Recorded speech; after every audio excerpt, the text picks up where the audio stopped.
Hei, salutare prieteni metaversați, aici un metavers. The duo, the best duo. Noi suntem, după cum se poate observa, pe o străduță principală, sau una din străduțele principală, din bătrânul nostru oraș Sibiu. Și am venit aici ca să validăm mai multe spuse cu privire la grădina zoologică, cu privire la Muzeul Satului și cu privire la centrul vechi de aici din Sibiu. Tocmai ce ne-am cazat și cazarea noastră este foarte bine amplasată, este chiar în inima târgului, adică fix pe străduța asta. Și chiar o să vă arătăm, uite că se vede chiar de aici, ia să vă arăt eu. Uite, deci chiar acolo sus, ăsta este, la etajul ăla, cum se cheamă? Duplex, sunt două camere, suită, și ăla e balconul de acolo stăm. Fix în inima târgului aici. O cazare la un preț foarte bun, pentru că am venit cu tot familionul, apropo de treaba asta, de-aia am luat suită, două camere, 5 persoane, foarte mișto, fix în inima târgului. Aici avem și un domn care ne prepară balonașe, aici avem și mașina de poliție cu noi, salutare. Și în această dimineață ne pregătim să mergem către probabil cel mai frumos sau cea mai frumoasă grădină zoologică din România. Vom afla dacă e așa, grădina zoologică din Sibiu, dar nu înainte de a lua un scurt colațiune, mic dejun. Mic dejun.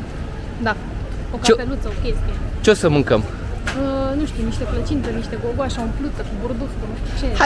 Hai că vedem că sunt patiserii pe aici prin jur, sunt chestii foarte mișto și rămâneți cu noi, ne vedem la colațiune. Pa. Da, cum spuneam, o cazare fix în mijloc aici, fix în mijlocul centrului vechi, foarte faină, 3 nopți, 5 persoane, 1230 de lei, deci foarte, foarte bine. Bine, am făcut achiziția și cu doar o săptămână înaintea sosirii noastre, deci un preț foarte bun am prins pe Booking. Hai să vedem ce au cumpărat. Oana, ce-ați luat de mâncare acolo, frate? Dați-mi și mie. Dați-mi și mie. Foarte bun, excelent, dar așa? nu îți dăm astea, două sunt ale mele. De ce? Pentru că miroase excelent. Dă, frate, și mie să mănânc ce e aia? Așa, varză? Da, filmează. Da, arată bine. Bine, punga arată bine. Tu ce ți-ai luat? Mi-am luat un langoș. Așa? Cu brânză de burduf. Este imens, langoș? fierbinte. Trebuie să-mi iei și mie la fel, știi că mereu ți-i mai bun ca mine. Băi, frate. Lăsați, că pe urmă luăm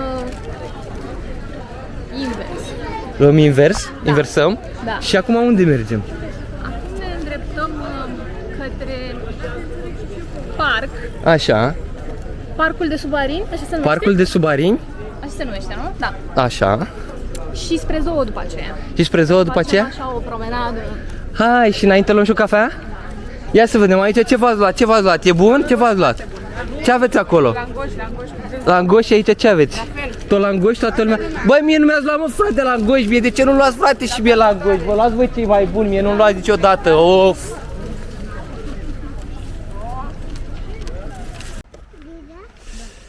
Ne aflăm în parcul Subarini, unde am întâlnit și o mică veveriță. Mică veveriță. Spune salut la cameră. Spune salut.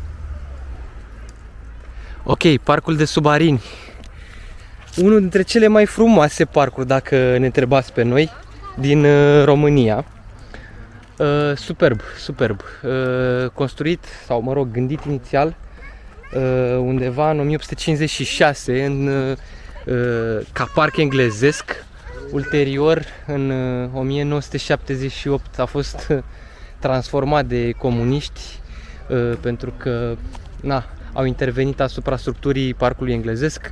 Din aleile inițiale care erau probabil în pietriș, le-au asfaltat, le-au betonat. Podurile care erau din lemn inițial au fost betonate. Acum municipalitatea se străduiește să readucă parcul după planurile inițiale, să le facă așa cum erau inițial. O să vedem dacă se va întâmpla curând treaba asta. În orice caz, super parcul, are două alei principale, cumva paralele, care străbat parcul, cumva foarte aproape de centrul orașului, mă rog, vreo 10 minute de mers de la centrul vechi până în zona asta de unde începe parcul de sub Arini, și se continuă parcul până la grădina zoo, spre care ne îndreptăm noi chiar acum, precum și după grădina zoo urmează muzeul satului. Ce mai e interesant de spus e că nu se numește degeaba parcul de sub Arini, pentru că principala specie de copaci de aici sunt arinii. Sunt și foarte mulți spini, citeam, și de altfel o multitudine de alte specii de copaci. Sunt și copaci exotici, ginkgo biloba am văzut. Foarte interesant e că pe fiecare copăcel, pe speciile astea aparte, sunt notate denumirile. Uite, de exemplu asta, Robinia pseudocacia. Copacul ăsta înalt, sincer nu știu ce reprezintă el. De fapt, uite și ăsta de aici, Catalpa bignonioides. Mă rog, denumiri latinești. Ne-am întâlnit și cu un ginkgo biloba. Ne-am întâlnit și cu veverițe. Uite și acolo altă veveriță, sunt foarte multe veverițe. Cred că asta era... Uite și... Sturs cântător, cred că asta era pasărea pe care am văzut-o. Pe care am văzut-o? Da, mai devreme. Așa avea cioculețul lunguț. Sturzul ăsta? Și cu, da, și cu pete, așa pe ea micuță. Fauna și flora deosebită, într-adevăr. Și parcul, într-adevăr, ne-a amintit nouă de parcul pe care l-am văzut în Porto și ăla tot așa, într-un stil, să zicem, cât mai aproape de natural, cât mai puțin intervenit asupra lui. Aici un pic mai mult intervenit, pentru că sunt aleile astea de beton și podestele astea, podurile astea tot așa din beton. Dar în orice caz, așa trebuie să arate un parc cu foarte mulți copaci. Și aici sunt copaci vechi, copaci bătrâni și oferă umbră din plin. Ia uite, o altă veveriță se cațără pe tulpină. Nu știu dacă se vede bine la camera, acum deja a trecut pe partea cealaltă a copacului. Da, super parcul ăsta. Chiar pot să spun că e unul dintre cele mai frumoase parcuri pe care le-am văzut la noi în țară. Nici în București nu avem așa ceva. Foarte mișto. O oază de umbră și de liniște în zilele toride de vară, așa cum este această zi. Și chiar pe sub acest pod trece acest pârâiaș. Nu știu exact ce pârâiaș este, dar e foarte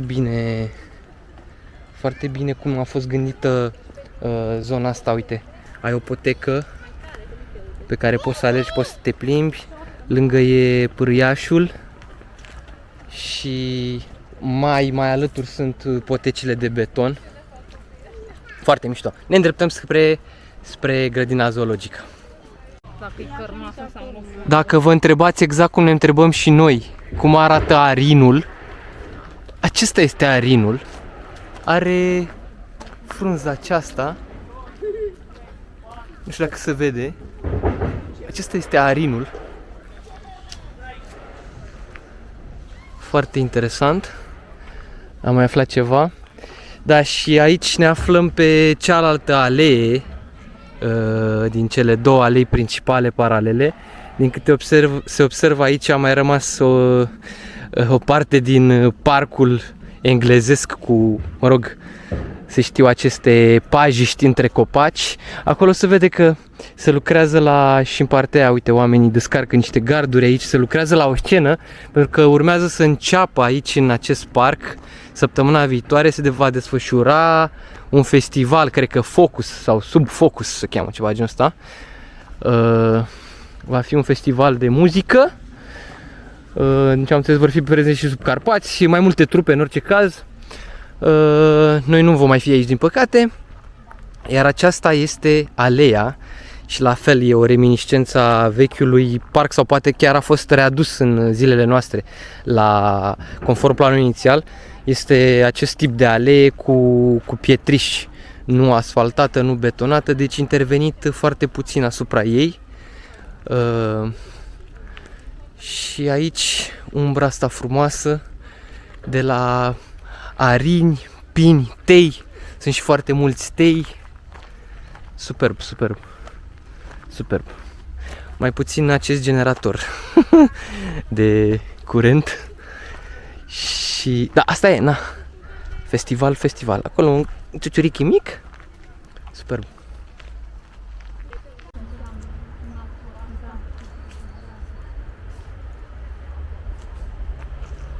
Vă place, mă? Vă place, nu? Era frumos să avem și noi la Călăraș așa. Bine, puteam să avem, că acolo Avem pădure. în parcul Dumbrava era pădure înainte. Dar l-au tăiat. Acum aș fac case acolo. Nu să mai fac. Of, dacă am ști și noi să planificăm urbanismul, să-l facem, să-l dregem, să fie ca la carte, ce frumos ar fi și în orașele noastre. Păcat că nu știm să ne îngrijim de natura asta pe care o avem și pe care încercăm să o transformăm în ceva artificial, să o betonăm, să o asfaltăm, în loc să o lăsăm să fie așa cum e ea și noi să trăim pe lângă ea, să ne adaptăm ei și n-am mai avea probleme cu temperaturile, n-am mai avea probleme cu canicula asta, n-am mai avea probleme cu umiditatea crescută și cu... Totul s-a reglat de la sine. Da, nu, noi preferăm mașina, preferăm în loc să mergem pe jos, să mergem cu bicicleta, preferăm să tăiem copacii, să betonăm, să construim, și asta trebuie făcut, într-adevăr, dar gândit, planificat și strategic și adaptat mediului. Nu mediul să se adapteze la noi, noi trebuie să ne adaptăm mediului. Asta se știe, doar că se știe dintotdeauna, doar că nu aplicăm treaba asta pentru că ne-am pierdut competențele și avem numai oameni competenți în poziții cheie, poziții de decizie. Ia uite acest copac, incredibil. Mamă, Oana, tu vezi ce avem în față? Wow, ce copac. Wow! Wow! Ce e ăsta, frate? Doamne! Mam! Ce copac e ăsta? Vai, cum arată! Wow! Și cât de înalt e! Bă, dar e autohton, o specie? Sau e ceva... Wow! Cât de gros e, ce circumferință, cred că are 5 metri circumferința. Wow! Nu scrie, nu? Da, ia uite-te pe Google Maps, nu e însemnat? Wow!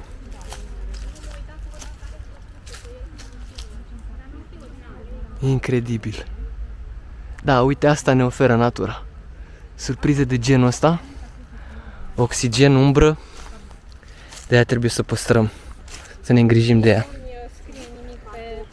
Nu scrie nimic? Îți place, mamă? Place? Da, ai văzut ce, wow, ce trunchi uriaș. Pe la greci. Incredibil. Am mai văzut așa. Incredibil. Ia pune-te, Oana, pune-te un pic așa să vedem. Platani. Ia uite. Platani ăia, știi? Wow. Incredibil. Incredibil. Deci până la urmă ce copac era? Plop. Plop. Ne-am dat seama după? După frunză. După frunză până la urmă, da. Și dacă zice repede plop, ia să vedem. Nu știu. Plop, plop, plop, plop, plop, plop, plop, plop. Hai să zi repede plop, plop, plop. Rușinic. Wow, se termină grădina englezească, uite. Uite și vine un nor. și se termină chiar în stil englezesc, cu un nor.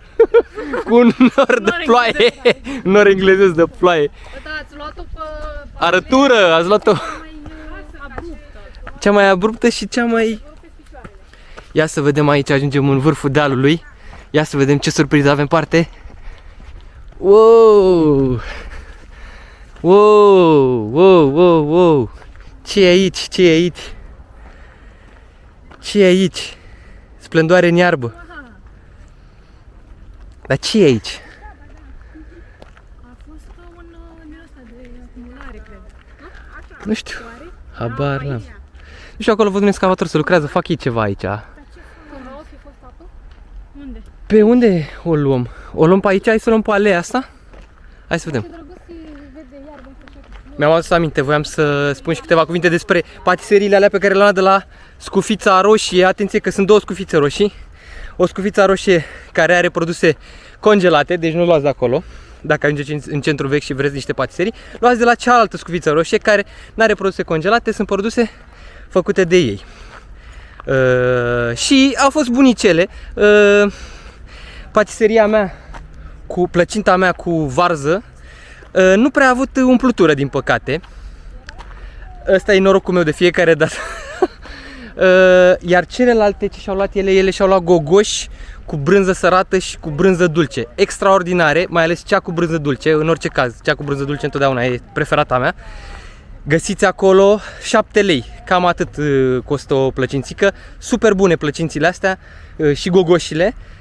O să mai revenim să vedem ce mai găsim la ei, dar în orice caz, gogoșile alea extraordinare cu brânză dulce, puteți să le încercați fără nicio problemă. Mergeți acolo la Scufița Roșie, în centru vechi, și o să găsiți. Hai să vedem că, uite, intrăm iarăși în pădurice. Avem o pădurice aici extraordinar de deasă și de densă. Să vedem unde ne duce potecuța asta. Hai să mergem. Suntem ca în Dumbrava minunată. Suntem ca o scufiță roșie, de fapt. Hai, scufițele roșii, intrăm în pădure aici. Scufițele roșii. Hai să vedem. Ieșind în păiniță, intrăm în gura lupului. Intrăm în gura lupului. Hai să vedem.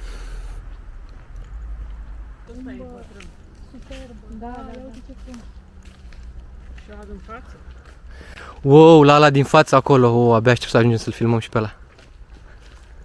Băi, e efectiv și că ești în pădure, mă.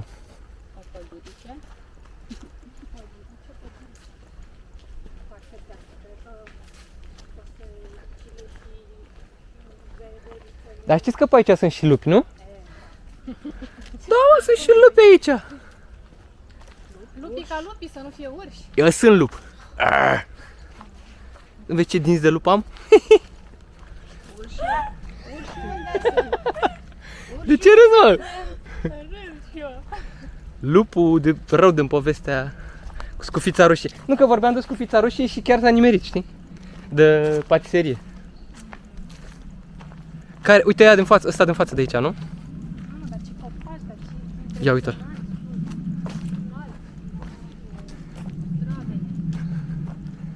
Ia uite. Ce ramificații, ce... Ia uite-l. Parcă e din Lord of the Rings. Parcă sunt copacii din pădurile alea.